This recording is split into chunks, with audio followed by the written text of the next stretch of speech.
कुहुड़ी हेला काल चालीगला कार रे थिबा दंपतिक जीवन। बेगुनिया थाना टीकातल ठारे मर्मतुंद सड़क दुर्घटना बस सहित कार मुहांमुही धक्का। खोर्धा बलांगीर 57 नंबर जातीय राजपथर टीकातल आदर्श विद्यालय निकट में घटी मर्मतुंद सड़क दुर्घटना।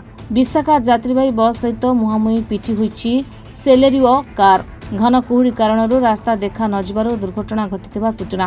दुर्घटना में बस दुई यात्री आहत होइतिबा बेले कार मध्य थिबा जने महिला और जने पुरुषंकर घटनास्थल में मृत्यु होईछि। बेगुनिया पुलिस दुर्घटना स्थल में पहुंची तदंत आरंभ करथिला। दीपक पहाड़ देखो ये रास्तार पाखापाखि बारंबार दुर्घटनाटी घटुची। जातीय राजपथ 57 ये सब जाम रोचे। तेणु आम ये बहुत बार दाबी कलु ये किसी व्यवस्था करने रास्तार प्रशस्तीकरण करने किंतु सरकार ये शुणुना आम जिते कहले पुलिस भी ए दुर्घटना घटला। पुलिस माने घंटा के पर आसिले जहाँकि किसी समय उत्तेजना सृष्टि है लोक मैंने भी रास्ता कले।